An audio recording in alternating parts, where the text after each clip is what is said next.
माननीय प्रधानमंत्री जी ने पहलगाम घटना पर जो भी देश को कहा वो पूरा किया। ये भारत का अद्भुत सामरिक सामर्थ्य का परिचय है जिसे दुनिया स्तब्ध है। आज दुनिया की हथियार लॉबी हतप्रभ है कि भारत की ये स्वदेशी क्षमता इतने कम समय में कहां पहुंच चुकी है। भारत ने जो कहा था वही किया। माननीय प्रधानमंत्री जी ने पहलगाम घटना पर जो भी देश को कहा वो पूरा किया और ये दुनिया को स्तब्ध करने वाली घटना रही। जिस तरह से भारत ने उन टेररिस्टों को सजा दी जो पिछले 4-5 दशकों से न सिर्फ भारत को बल्कि दुनिया की शांति को बंधक बना चुके थे।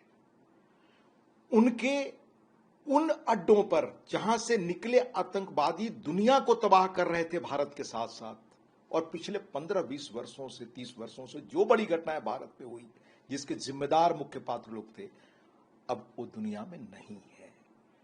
ये भारत का अद्भुत सामरिक सामर्थ्य का परिचय है जिसे दुनिया स्तब्ध है। स्पष्ट रूप से इस तरह की ताकत का परिचय या तो अमेरिका ने दिया है दूसरे देश में जाकर कार्रवाई करके, बाकी कुछ एक देशों के पास क्षमता हो सकती है, लेकिन किसी ने साबित नहीं किया भारत ने अपने यहां रहकर मर्यादित रूप में सिर्फ उन लोगों को जो इसके जिम्मेदार थे उनको तबाह कर दिया।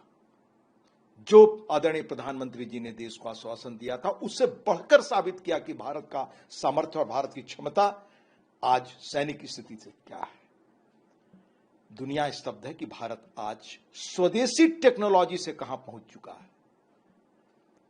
इसी तरह आप याद करें 2019 में जब कोविड आया तब किस तरह से दवा का इजाद करके हमने दुनिया की दवा लॉबी को स्तब्ध किया था। दुनिया की दो बड़ी लॉबियां जो प्रभावित करती हैं जनजीवन को, राजनीति से लेकर मीडिया सबको, दवा लॉबी, हथियार लॉबी।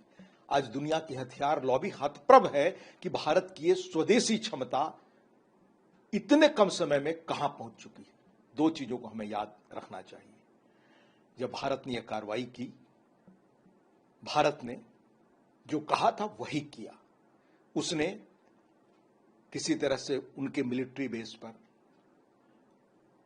सिविल लाइफ पर, आम नागरिकों के जीवन पर कोई अपनी ओर से उन्होंने, भारत ने कोई इस तरह की कार्रवाई नहीं की। लेकिन उल्टे जब उनकी ओर से प्रतिकार हुआ तो भारत ने उनके सैन्य स्थल और खास तौर से उनके हवाई अड्डों को जिस क्षमता से निष्प्रभावी बना दिया, उसे दुनिया हैरत में है कि भारत की स्वदेशी क्षमता इतनी ताकतवर है। आप याद रखिए कि इसके पहले 2016-17 के आसपास पठानकोट उरी हुआ, उसमें किस तरह से हम उनकी सीमा के अंदर गए। फिर पुलवामा हुआ, हमने अंदर जाकर एयर स्ट्राइक किया। उस पुलवामा घटना पर देश के अंदर हमारे बड़े जाने माने लोग वो सामाजिक कहकर सवाल पूछ रहे थे। ये वो मुल्क है, आप कल्पना कर सकते हैं कि ऐसे लोग किसी और मुल्क में होंगे, अपनी सेना के बारे में सवाल पूछ रहे थे।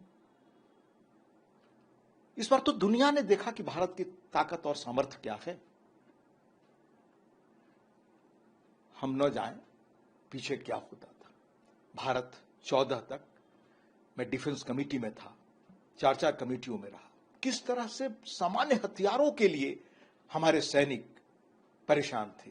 Night glasses, bullet proof jacket, हथियार। 1980 के बाद कोई बड़ा हथियार नहीं खरीदा गया। राइफल की कमी, नेवी के पास अलग समस्या,